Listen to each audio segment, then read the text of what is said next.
Hi guys and welcome to my channel. நம்ம இன்னைக்கு வீடியோவில் ஃபெரான்டி எஃபெக்ட் அப்படின்னா என்னென்னு தான் பார்க்க போகிறோம். இந்த ஃபெரான்டி எஃபெக்ட் பார்த்தீங்கன்னா டிரான்ஸ்மிஷன் அண்ட் டிஸ்ட்ரிபியூஷன், அதுக்கப்புறம் ஹை வோல்டேஜ் இன்ஜினியரிங், இந்த சப்ஜெக்ட்ஸில் ஒரு இம்பார்ட்டண்ட்டான ஒரு டாபிக். ஸோ இதை பற்றி தான் நம்ம இன்னைக்கு வீடியோவில் சும்மா ஒரு இன்ட்ரோ தான் பார்க்க போகிறோம். அண்ட் இதை பேஸ் பண்ணி ஒரு சில டெரிவேஷன்ஸ்லாம் கூட இருக்குது. அது வேணும் அப்படின்னா கீழே வந்து கமெண்ட்ஸில் சொல்லுங்கள். நான் வந்து இன்னொரு வீடியோ செப்பரேட்டாக அதுக்காக மேக் பண்ணுறேன். ஸோ இன்றைக்கான டாபிக் உள்ளார போகலாம். Ferranti effect. ஸோ இதை பற்றி பேசிக்காக சொல்லணும் அப்படின்னா, உங்களுடைய சென்டிங் எண்ட் வோல்டேஜை விட ரிசீவிங் எண்ட் வோல்டேஜ் அதிகமாக கிடைச்சிது அப்படின்னா அதை வந்து ஃபெரான்டி எஃபெக்ட் அப்படின்னு சொல்லுவாங்க. இப்போ சென்டிங் எண்ட் அப்படின்னாக்கா வோல்டேஜ் வந்து பிரைமரியாக எங்கேருந்து சென்ட் பண்ணுறாங்களோ அதுதான் வந்து சென்டிங் எண்ட் அப்படின்னு சொல்லுவாங்க. வோல்டேஜ் வந்து பார்த்தீங்கன்னா பிரைமரியாக எங்கேருந்து ரிசீவ் பண்ணுறாங்களோ அதை வந்து ரிசீவிங் எண்ட் அப்படின்னு சொல்லுவாங்க. ஸோ சென்டிங் எண்ட் வோல்டேஜை விட ரிசீவிங் எண்ட் வோல்டேஜ் அதிகமாக இருந்தது அப்படின்னா அதுதான் ஃபெரான்டி எஃபெக்ட் அப்படின்னு ஷார்ட்டாக சொல்லலாம். பட் இதில் நிறைய பேருக்கு டவுட்ஸ் வரும், எப்படி அது சென்டிங் எண்ட் வோல்டேஜோட ரிசீவிங் எண்ட் வோல்டேஜ் அதிகமாக கிடைக்குது அப்படின்ட்டு. ஏன்னா சென்டிங் எண்டில் நம்ம இப்போ ஒரு 30 வோல்ட் கொடுக்குறோம் அப்படின்னு வச்சுக்கோங்க, ரிசீவிங் எண்டில் பார்த்தீங்கன்னா 35 வோல்ட்டாக கிடைக்குமா. இது எப்படி சாத்தியம் அப்படின்ட்டு நிறைய பேருக்கு பார்த்தீங்கன்னா டவுட்ஸ் வந்து வரும். ஸோ அது எல்லாத்தையுமே தான் நம்ம இந்த வீடியோவில் கிளாரிஃபை பண்ண போகிறோம். இந்த ஃபெரான்டி எஃபெக்ட் எங்கெங்கெல்லாம் நடைபெறுது அப்படின்னா, எங்கெங்கெல்லாம் வந்து லாங் டிரான்ஸ்மிஷன் லைன்ஸ் இருக்குதோ அங்கெல்லாம் தான் வந்து நடக்குது. லாங் டிரான்ஸ்மிஷன் அப்படின்னா குறைஞ்சபட்சம் பார்த்தீங்கன்னா ஒரு 250 கிலோமீட்டருக்கு அந்த ஒரு டிரான்ஸ்மிஷன் லைன் இருக்குது அப்படின்னு வச்சுக்கோங்க. அந்த மாதிரி டிரான்ஸ்மிஷன் லைன்ஸில் நடக்குது. இது வந்து முதல் கண்டிஷன். ரெண்டாவது கண்டிஷன் என்ன அப்படின்னா, இது வந்து பார்த்தீங்கன்னா லோடு வந்து ரொம்பவே கம்மியான லோடாக எடுத்துக்கிச்சு அப்படின்னா, அதாவது ரிசீவிங் எண்டில் பார்த்தீங்கன்னா ரொம்பவே கம்மியான லோடு யூஸ் பண்ணுறாங்க. அப்படி இல்லைன்னா நோ லோடே வந்து யூஸ் பண்ணலை. அதுக்கு இன்னொரு பேர் பார்த்தீங்கன்னா ஓப்பன் சர்க்யூட் அப்படின்னு சொல்கிறாங்க. ஸோ இந்த மாதிரி ரெண்டு கண்டிஷன் இருக்குது. ஒன்று என்னன்னாக்கா லாங் டிரான்ஸ்மிஷன் லைனாக இருக்கணும், குறைஞ்சபட்சம் ஒரு 250லேருந்து 300 கிலோமீட்டர் வரைக்குமாவது இருக்கணும். ரெண்டாவது கண்டிஷன் பார்த்தீங்கன்னா ஓப்பன் சர்க்யூட்டடாவோ இல்லை வந்து லைட் லோடு கண்டிஷன்லேயோ தான் இந்த ஃபெரான்டி எஃபெக்ட் வந்து நடைபெறுது அப்படின்னு சொல்கிறாங்க. இது எதனால நடைபெறுது அப்படின்னா, அந்த டிரான்ஸ்மிஷன் லைனில் இருக்கக்கூடிய கெப்பாசிட்டன்ஸ் எஃபெக்ட்னால நடைபெறுது அப்படின்னு சொல்கிறாங்க. ஸோ அது எப்படி கெப்பாசிட்டன்ஸ் எஃபெக்ட்னால எப்படி சென்டிங் எண்டை விட ரிசீவிங் எண்டில் வோல்டேஜ் வந்து அதிகப்படுத்த முடியுது அப்படின்றத தான் அடுத்தது நம்ம பார்க்க போகிறோம். ஸோ அடுத்தது இதுக்கு பற்றி நம்ம பார்க்குறதுக்கு முன்னாடி ஃபஸ்ட்டு கெப்பாசிட்டர் வந்து எப்படி பேசிக்காக ஒர்க் ஆகுது அப்படின்றத பார்த்துருவோம். ஸோ ஒரு கெப்பாசிட்டர் பார்த்தீங்கன்னா இப்படி தான் இருக்கும். அதில் வந்து ரெண்டு சைடு ரெண்டு மெட்டல் பிளேட்ஸ் இருக்கும். இடையில பார்த்தீங்கன்னா ஒரு டைஎலக்ட்ரிக் இருக்கும்.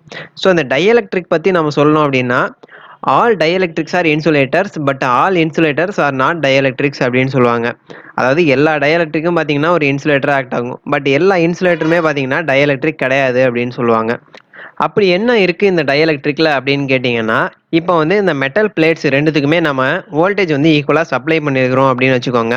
அப்படி சப்ளை பண்ணியிருக்கிறதுனால இந்த டைஎலக்ட்ரிக்ல என்ன ஆகும் அப்படின்னா டைஎலக்ட்ரிக் பிரேக் டவுன் அப்படின்ற ஒரு விஷயம் நடக்கும். இந்த டைஎலக்ட்ரிக்குன்னு பார்த்தீங்கன்னா ஒரு குறிப்பிட்ட டைஎலக்ட்ரிக் ஸ்ட்ரென்த் வந்து இருக்கும்.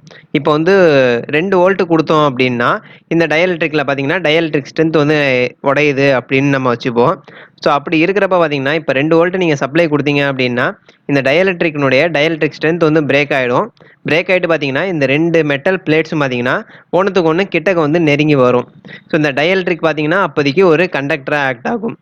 ஸோ இதுதான் பார்த்தீங்கன்னா டைஎலக்ட்ரிக்கு. இப்போ இதே இன்சுலேட்டர்னு பார்த்தீங்கன்னா அது கடைசி வரைக்கும் பார்த்தீங்கன்னா இன்சுலேட்டராகவே தான் இருக்கும். அதனால எந்த ஒரு கண்டக்ஷனுமே ஏற்படுத்த முடியாது.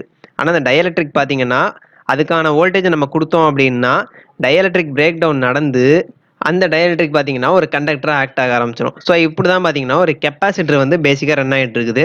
ஸோ இப்போ அப்படியே நம்ம கதைக்கு வருவோம். இப்போ பார்த்தீங்கன்னா ஒரு டிரான்ஸ்மிஷன் லைன் வந்து இருக்குது. ஸோ இந்த டிரான்ஸ்மிஷன் லைனில் பார்த்தீங்கன்னா நிறைய கண்டக்டர்ஸ் இருக்குது. இப்போ இந்த ஒரு கண்டக்டர் எடுத்துக்கோங்க. அதாவது இங்கே ஒரு கண்டக்டர் இருக்குது, இங்கே ஒரு கண்டக்டர் இருக்குது, இடையில பார்த்தீங்கன்னா ஏர் இருக்குது. ஸோ இந்த கண்டக்டரை வந்து நம்ம ஒரு மெட்டல் பிளேட்டாக எடுத்துக்கோங்க, இந்த ஒரு கண்டக்டரை நீங்கள் ஒரு மெட்டல் பிளேட்டாக எடுத்துக்கோங்க, இடையில உள்ள ஏரை பார்த்தீங்கன்னா டைஎலக்ட்ரிக்காக எடுத்துக்கோங்க. ஸோ ஏர்னுடைய டைஎலக்ட்ரிக் ஸ்ட்ரென்த் பார்த்தீங்கன்னா 10 கிலோ வோல்ட் பெர் சென்டிமீட்டர். அதாவது அந்த டிரான்ஸ்மிஷன் லைனில் ஃப்ளோ ஆகிற voltage 10 kilo volt per centimetre அப்படின்ற அந்த ஒரு லிமிட்டை தாண்டிடுச்சுன்னு வச்சுக்கோங்க, இடையில இருக்கிற ஏர் பார்த்தீங்கன்னா ஒரு கண்டக்டராக ஆக்ட் ஆக ஆரம்பிச்சிடும். ஸோ அப்படி கண்டக்டர் ஆக்ட் ஆகிறதுனால இந்த இடம் பார்த்தீங்கன்னா அப்படியே ஒரு கெப்பாசிட்டர் மாதிரி வந்து ஃபங்க்ஷன் ஆக ஆரம்பிச்சிடும். சார்ஜஸை வந்து ஸ்டோர் பண்ணிக்கிட்டே இருக்கும். ஸோ அப்படி ஸ்டோர் பண்ணிக்கிட்டே இருக்கிறதுனால ஒரு கட்டத்துக்கு மேலே ஸ்டோர் ஆகிட்டு கடைசியாக பார்த்தீங்கன்னா அந்த ஸ்டோரேஜ் ஆன அந்த சார்ஜஸ் எல்லாத்தையும் வெளியிடுறப்ப தான் நமக்கு தெரியும் ரிசீவிங் எண்டில் நமக்கு வோல்டேஜ் வந்து அதிகமாக கிடைக்கிறது. ஸோ இந்த ரெண்டு பிளேட்ஸையும் பார்த்தீங்கன்னா ரெண்டு கண்டக்டர்ஸாக நீங்கள் எடுத்துக்கோங்க அந்த டிரான்ஸ்மிஷன் லைனில் உள்ளதை. இந்த இடையில இந்த எல்லோ கலரில் இருக்கிறத இந்த டைஎலக்ட்ரிக் வந்து நீங்கள் ஏர் அப்படின்னு நீங்கள் கன்சிடர் பண்ணிக்கோங்க. ஸோ இப்போ உங்களுக்கு புரிஞ்சிருக்கும்னு நினைக்கிறேன் இந்த ஃபெரான்டி எஃபெக்ட் எப்படி ஒர்க் ஆகுது, எதனால வந்து நமக்கு ரிசீவிங் எண்டில் அதிகமாக வோல்டேஜ் கிடைக்குது அப்படின்றது. ஸோ இதுதான் பார்த்தீங்கன்னா பேசிக்கா ஃபெரான்டி எஃபெக்ட். அண்ட் இந்த ஃபெரான்டி எஃபெக்ட்ட பத்தி உங்களுக்கு வந்து டெரிவேஷனு அண்ட் இன்னும் வேற ஏதாவது ஃபர்தர் டீடைல்ஸ் தெரியணும் அப்படின்னா கீழ வந்து கமெண்ட்ஸ்ல சொல்லுங்க. நான் அதுக்கு தனியா வந்து வீடியோ மேக் பண்றேன். அண்ட் இந்த வீடியோ உங்களுக்கு பிடிச்சிருந்தா லைக் பண்ணுங்க. அண்ட் இன்ஃபர்மேட்டிவா இருந்துச்சு அப்படின்னா நெறைய பேர்கிட்ட ஷேர் பண்ணுங்க. மறக்காம நம்ம சேனல சப்ஸ்கிரைப் பண்ணுங்க.